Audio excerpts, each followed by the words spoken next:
Goldstein. If the massacre in 1929 was one of the things that influences the Jewish society inside Hebron, so the massacre of Baruch Goldstein was the main thing that influenced the Palestinian society in Hebron. And why is that? Because in the 25th of February 1994, Baruch Goldstein, the doctor of the settlement inside of Hebron, one of the settlers, got up, took his gun, a Galil rifle, and walked inside the tomb of the patriarch. And as I told you, there's a synagogue and a mosque over there, and he walked into the mosque, and it was the 6th day of Ramadan and the morning of Purim. It's a Hebrew Jewish holiday, and he walked inside, closed the door, and shot and killed 29 Palestinians and injured more than 115. And it was the worst, and by the way, the only massacre by an Israeli ever. After a couple of minutes, they managed to, the rest of the Palestinian prayers managed to kill him and then stopped the shooting. And at first, the settlers in Hebron, they wanted to bury him next to the tomb of the patriarch, and the Israeli government said no, and eventually he was buried over here.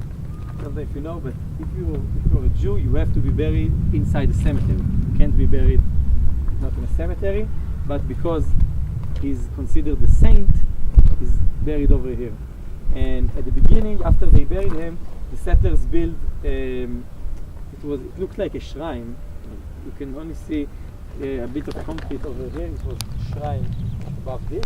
And in 1998, a left-wing party, Meretz party in the Israeli Knesset, passed a law that you can't build monuments for killers, and then the Israeli army had to come and demolish everything. But you can see by the stones that people are still visiting him. Now I'm going to translate what is written on the tomb. Okay, here lies the saint, the Dr. Baruch Goldstein, 7th generation of one of the most important rabbis. Give his life for the people of Israel, Torah of Israel, and the country of Israel. Naki kapayim ubar levav. It's a phrase from the Bible, and it means he didn't do anything wrong. His hands are clean. Born in a certain date, was killed for protecting His Holiness God.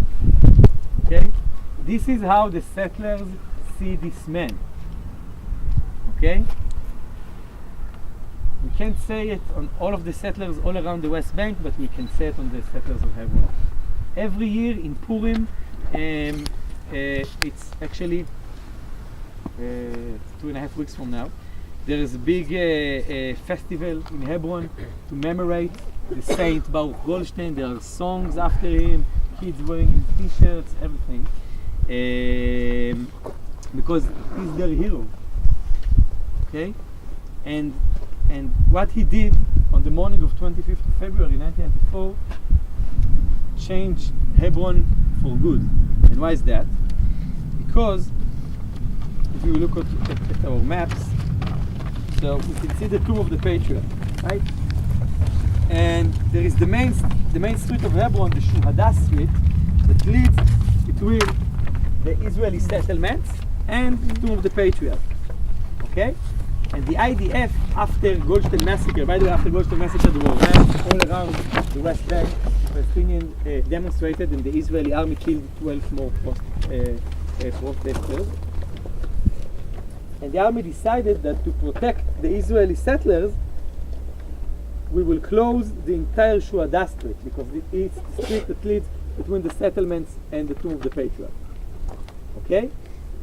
Now the Shuhada Street is not just a street, it's the main street of the city of Hebron.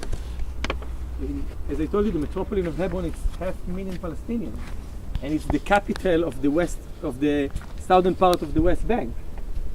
On this street, on the Shuhada Street, you have the fruit market, the vegetable market, the rooster market, all the banks, the gold market, the meat market, where everybody or in all the southern part of the West Bank came every day to do their shopping. It was the market. It's like Yafo Street in Jerusalem or Allenby Street in Tel Aviv. Okay?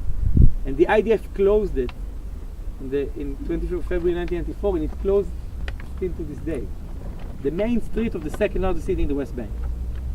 So if Baruch Goldstein would got up from his tomb today, he would be very pleased because he got what he wanted. The army said we're closing this street only for a short while to stop the aggression from Palestinians against the settlers, to protect the settlers. Because when you're a soldier and you reach the West Bank, this is what they tell you. They tell you that your job is to protect settlers and settlements, because if we will have settlement and settlers, it would be more easy for Israel to control the West Bank, and this is how you protect Tel Aviv. Okay? If you protect the settlers, you protect Tel Aviv. This is what they tell you. This is what they told me when I came to the West Bank. And now a couple of very important things about what happened after the Goldstein massacre.